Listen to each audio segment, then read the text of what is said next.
Ahoy listeners! On today's episode we have stories about people being left for dead at sea, creepy unidentified noises, and Neptune's spiked dick. So drop anchor, sit back and relax your earholes for the weirdest and creepiest things you've seen at sea. The first post today is by Drist. I've been in the US Navy for almost a decade and I am currently on my third deployment to the Western Pacific. I work on communications equipment and spend a fair amount of time just scanning different frequencies to see what I come across. A couple years back we were 30 to 40 nanometers off the coast of the Philippines. It was just over the horizon and the ship lost power. Lights, engines, everything just went silent. I don't want to say this is regular, but it's happened enough throughout my career that it doesn't bother me half as much as it should. So power is out, emergency lights are on, and the UPS are keeping comms up until the engineers can get the power back up. I'm doing my usual work of scanning frequencies to see if anything comes up when my receiver starts picking up the most awful, horrific sounds I've ever heard in my life. I've heard all types of interference. It wasn't that. I've heard people trying to go over an encrypted circuit without crypto, and it wasn't that.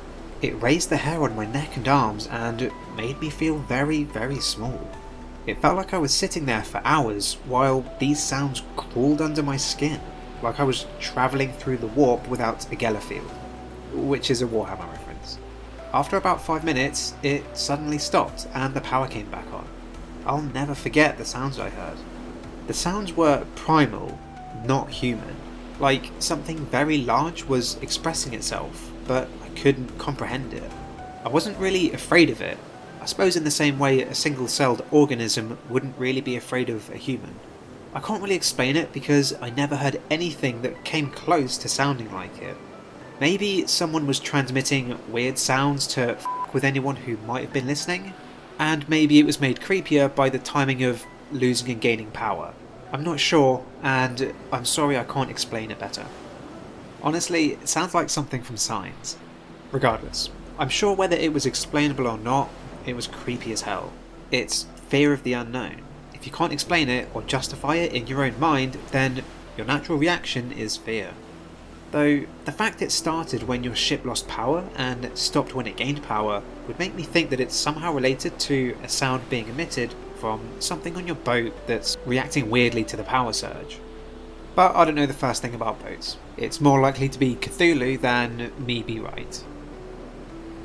The next post is by Chambers. About 5 years ago, we were 5 or 6 miles off the shore when we saw a boat. It was the brink of dawn and there was a fairly thick fog as it had just rained the night before. There was nothing else in sight beside the blue horizon. As we got closer to the boat, I noticed a figure hanging from the boom and slowly realised it was a man who had hung himself. One of the most haunting things I'll ever see. The next post is by Shashi. During World War II, my dad, a wireless operator on a minesweeper, passed by a German pilot, waving frantically from his still floating aircraft in the North Atlantic.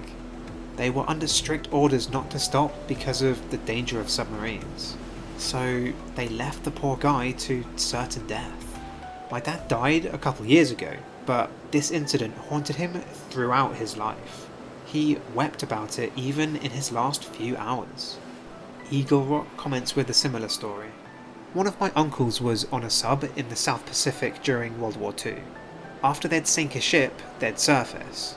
The crew of the enemy ship they'd just sunk would swim to the submarine and cling to it as it submerged. My uncle had many sleepless nights filled with nightmares of men pounding, scratching and screaming as they slowly drowned. It's horrible to think how many people probably experience things like this. I mean, at the end of the day you're two humans, but to help them would be considered treason. The next post is by Kinky Peach. When I was about 19, maybe 20, my mum's boyfriend decided to take us out on his boat one afternoon so that we could lounge around and swim in the ocean far from the shore. We were super excited because the water was completely see-through and the perfect temperature that day. So we found what seemed to be a perfect location, dropped the anchor and had a snack. Before long, we were completely surrounded by hundreds of giant milky white jellyfish. There were so many that we couldn't see clear water anywhere around us. Their bells were easily 5 feet in diameter, if not more. We did not swim that day. I don't know what causes an influx of jellyfish like that, but thank God you weren't in the sea when that happened. Aside from the fact that you'd be stung into oblivion, the idea of being around a swarm of huge jellyfish really makes my skin crawl. The next post is by Bidet Enthusiast. Giant spears plunging in and out of the sea. In the Gulf of Alaska, I have seen some shit, but one of the most terror-inspiring things I've seen are what can happen with some of the loose logs from the logging trade. Sometimes, when a big log gets loose from a raft, it becomes partially waterlogged and floats small end up.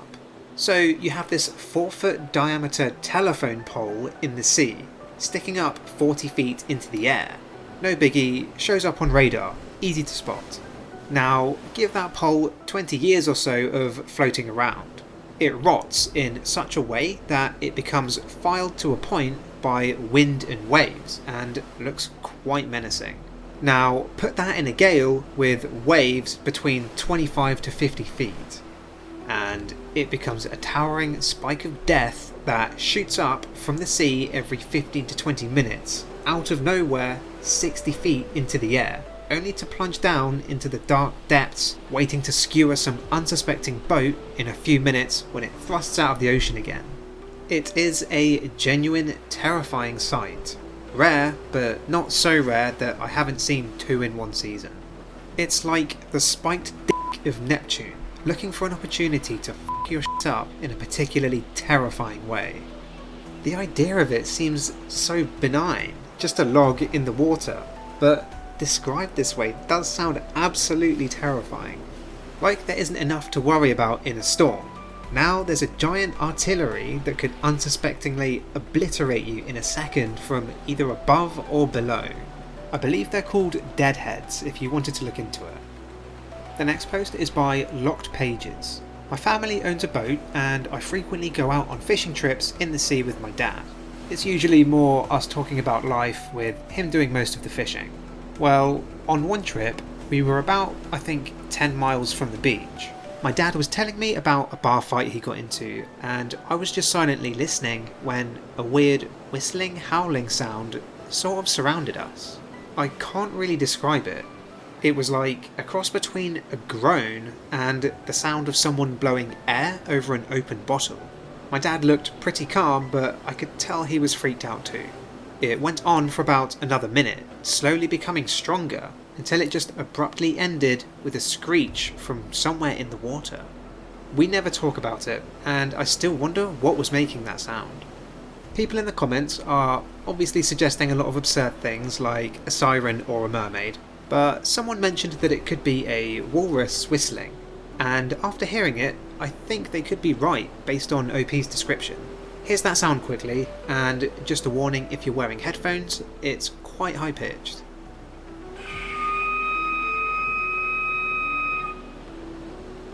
But I do prefer the idea of it being a siren, so let's believe that.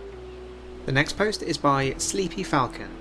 My dad went boating with some friends down near Rocky Point in Mexico in the mid-90s. They went out late at night to drink. It was incredibly dark apart from the boat lights when suddenly a helicopter flew above their boat and the local who took them out shut everything off immediately. The helicopter hovered over some water in the distance and dumped a few dead bodies into the water before flying off. When it was out of sight, the local turned everything back on and shrugged it off, saying they do that all the time, never seen it so close up before. After looking it up, it seems like navies do this a lot, and it's called burial at sea. Not quite as glamorous as the Viking funerals. I did come across a video of a helicopter dumping about 50 coronavirus infected bodies into the sea, also in Mexico, so maybe those guys are still at it.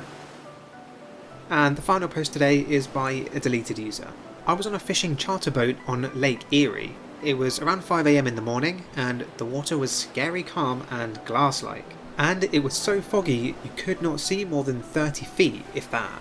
So we all started hearing this plopping sound, like somebody was slapping the water with open hands. It kept getting louder and closer. At this point, we had all moved to the other side of the boat, not knowing what the hell it was.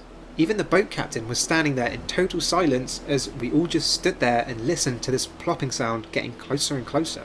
And to the shock of us all, a deer swam by the boat. Yes, a deer.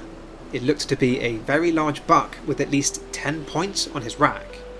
We were more than 10 miles offshore, so it made no sense at all. Colonel Eugene makes a comment saying, "You can't kill a swimming game animal. It's kinda like Time Out, but they don't know about it." I'd argue that this buck does know about it. Why the hell would it be 10 miles offshore? Maybe something scared it so much that it ran, hit water, and then just kept running. I'd be interested to know if it was still swimming away from shore. Thank you very much for listening, especially if you made it this far. The algorithm gods will be very pleased. If anything caught your attention, please leave a comment and don't forget to like and subscribe.